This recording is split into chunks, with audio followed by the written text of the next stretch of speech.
For this video, I thought I would review a few of the extra little things that we use on the side, some small products that I've picked up over time that I've really enjoyed. I thought maybe some of you might be interested in these products. None of these are paid sponsors. None of these companies or people know that I'm even discussing their products or that I own them, other than the fact that I bought it from them. So the first thing, which you've probably seen in some of our videos, is our little deck holder, our card holder. This little device is made out of just a standard acrylic. This one's got kind of a clouded clear material. Straight clear material is kind of at a premium right now due to the pandemic. But you can get these in lots of different colors. You can get all kinds of different colors. I mean, neon colors, bold colors, solid colors, all kinds of different stuff. This is just a pretty standard, plain kind of box shape device. They make really good discard pile holders. So you simply put it down on your desk, your table, whatever you're playing on, and then you can just use it to hold your discards. It holds the cards really well. And with the little hole in the bottom, it becomes very easy to then retrieve your cards from there if you need to go through your discard pile or something like that. When you're playing any of these kind of competitive card games, you discard a lot of cards. Those cards will start piling up. They'll start sliding around. They won't be organized. They won't be very neat. This thing just kind of helps keep them nice and neat. This one in particular, I really like. It is cut very cleanly, very nicely with these nice slotted holes all around the side. So each side is cut and designed like that so that it all slides together, kind of clips together almost. And then the seller then glues them together. Now, acrylic's not the worst thing in the world to work with, but the stuff isn't cheap. And the solvent glues that you have to use to bond them together aren't cheap either. So unless you're doing a lot of acrylic work, it's really better to just pick this stuff up online. And I picked these up, I think, $7 a piece, which isn't too bad. They're big. They hold a lot of cards. And as you can see, very tall. And they're just nice to have around. I use them for a lot of different games, Pokemon being one of them. And for these, actually, I got them on Etsy from Highbridge. And there's the information in case you want to track any of those down yourself. Again, not a paid sponsor by any means.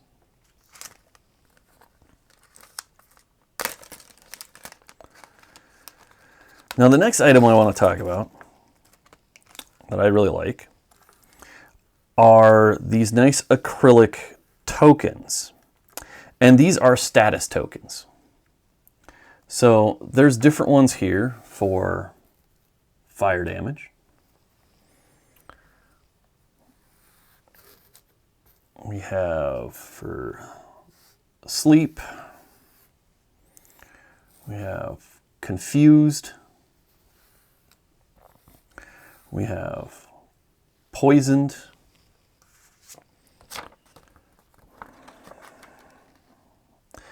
And we also have paralyzed. Now, any of the theme decks, any of the trainer boxes, whatnot, they either come with cardboard or those like plasticky, acrylic-y kind of tokens for burn and poison. And they're not bad. They do a fine job. There's nothing wrong with them at all. The ones in the trainer box is, of course, a little bit nicer than the other ones.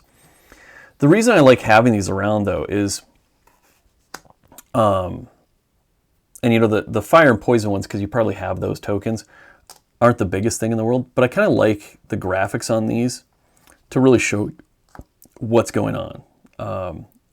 They do a good job of showing you exactly what effect is on that Pokemon. You know, your standard rules are, you turn it to the left for if they're asleep. You turn it to the right if they're paralyzed. And then you turn it upside down if they're confused. Of course, this all can create a little bit of confusion because what's turning it right for me is turning it left from your perspective. So it's that kind of thing where this just helps avoid any of that kind of confusion. By having all of these different tokens, you can play the token you want, or that you can play the token that's supposed to be on there to show what effect is on that Pokemon. And you really can find a lot of these different tokens. You can find different styles. You can find different types. And honestly, I pick up a lot of different acrylic type items for the various card games and miniature games that I play. For instance, for Star Wars Armada, I have a whole bunch of rulers and measuring type sticks. Same kind of thing for X-Wing. Instead of using the cardboard ones that are often included with the games, you can upgrade to these type of acrylic tokens. And that's what I've done here too. I find these look nice, they work well. And these were picked up from Laser Snake Emporium. Again, an Etsy shop. So, feel free to check them out too. Again, not a sponsor or anything. I actually picked up 2 sets of those. So you have enough for a 2-player game. Next up, since we're starting to build up a small collection of cards that are kind of interesting. I mean, they're, full art hollows, the Vs, the V Maxes, that kind of stuff. Decided I wanted something to actually kind of keep them stored and nice in. So there's this company, Dackett, that produces a lot of these little things. Again, not a sponsor. This is a true unboxing here. We decided to pick up a binder to keep these cards in. And so this is one of the smaller binders. The sealing tape isn't even peeled off this thing. So this little plastic bag to protect it isn't even sealed. It's got kind of a rip-off Pokemon design to it, clearly. That's what they're going for, but it's legally different enough that they can get away with it. Looking it over, it looks to be pretty good shape. I wasn't really sure. I mean, they're not all that expensive. But the stitching looks nice. The handle seems solid and seems sewn in there pretty nice. It's got a nice zipper pull on it. Not that that's a huge deal. Zipper feels nice and smooth, so I really can't complain about that at all.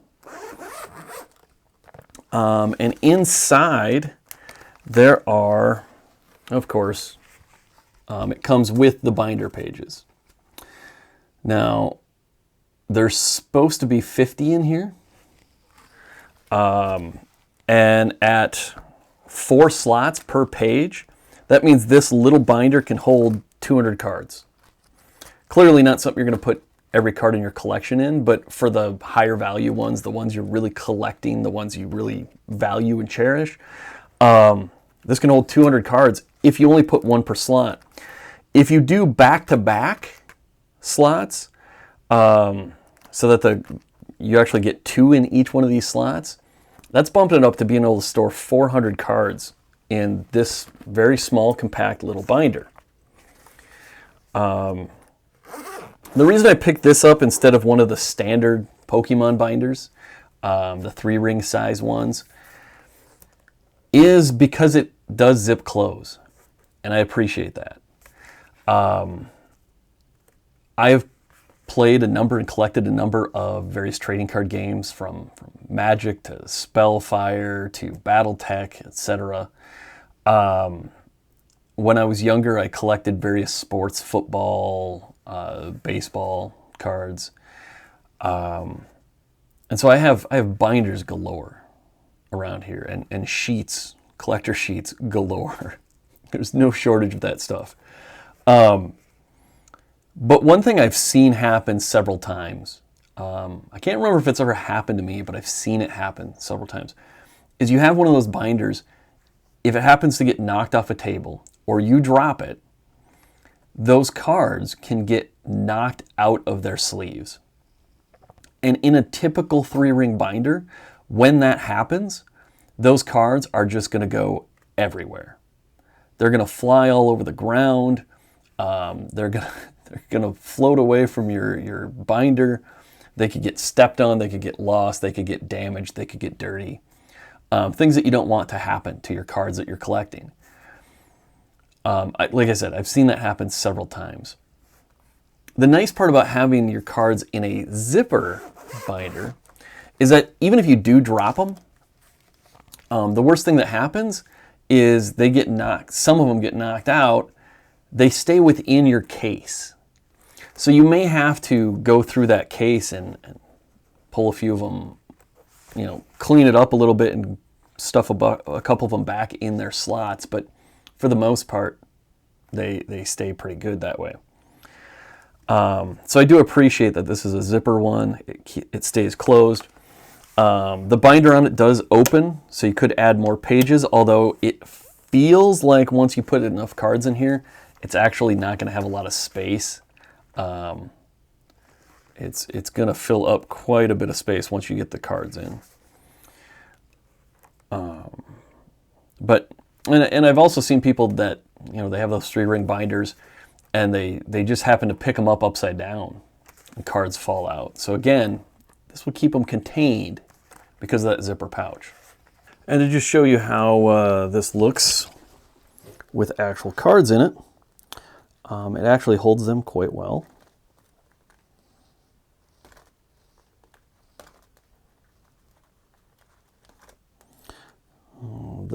The sleeves do not deteriorate the color or the display or the holographic effects at all, but they do provide you that protective coating that you want.